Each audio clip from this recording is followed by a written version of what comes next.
How does the body work? What can go wrong with the body? For each person, it's a whole new story.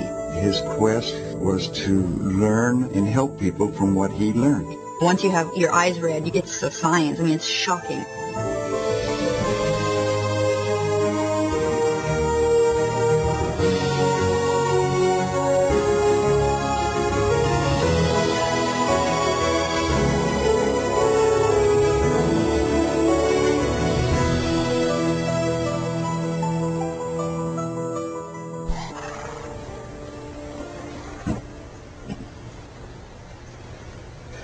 The vet can determine a lot about a horse by looking at its mouth, its age, health, whether it's eating or drinking enough. But did you know that you have a diagnostic tool that you carry around with you every day? It's your eyes, or more specifically, the iris. Welcome to the world of iridology.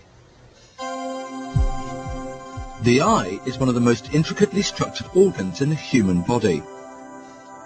But the detailed mechanisms that make up the eye have a very straightforward purpose: collecting sensory information that your brain then processes as sight.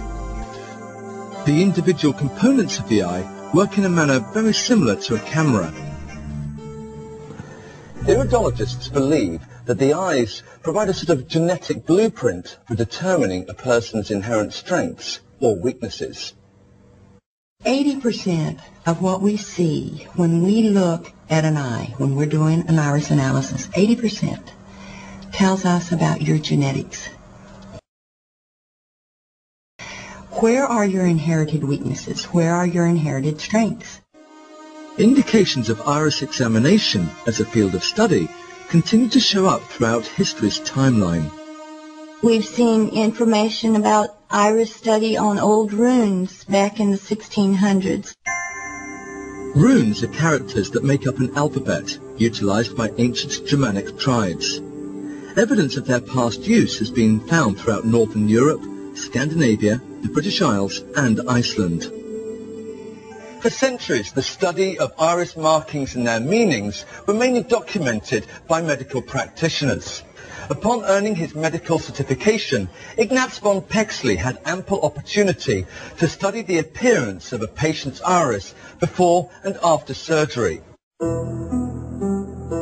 The information he recorded while performing innumerable autopsies was instrumental in creating his eye chart, which was published in 1880.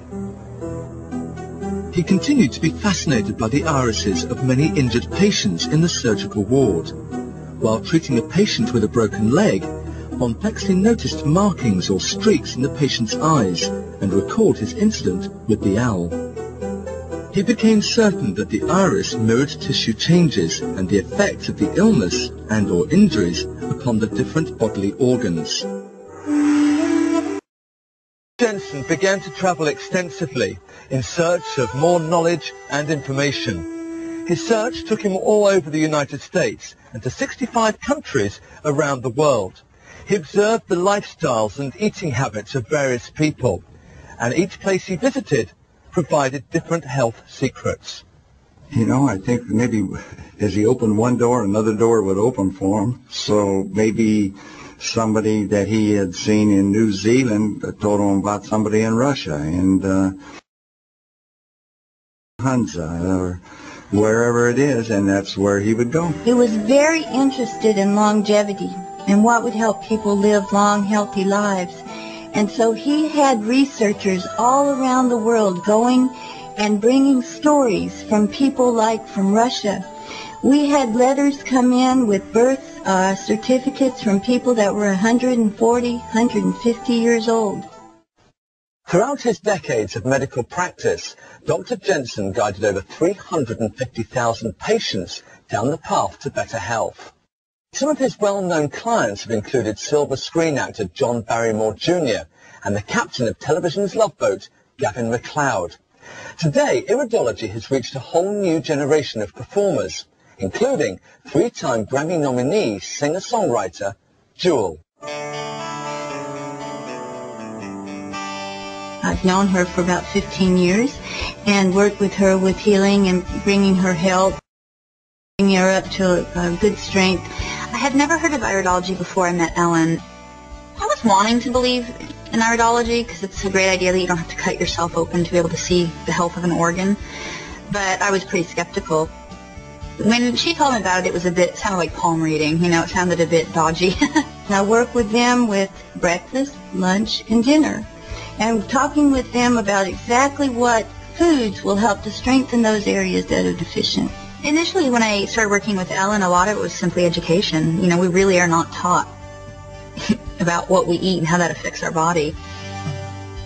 When she first went on the road with singing, she had to learn about how to eat healthfully to support herself and to support her body so she would be really, really strong. Once she does it, you know, once you have your eyes red, it's a science. I mean, it's shocking. I didn't even tell her I had sick kidneys. We did a lot of work with using juniper berry tea and cleansing and eating lots of vegetables, and it really helped her to heal her kidneys. I always had been told that we don't know what's wrong with you, we don't know why your kidneys, nothing's showing up, your kidneys should be fine, you shouldn't be getting these infections.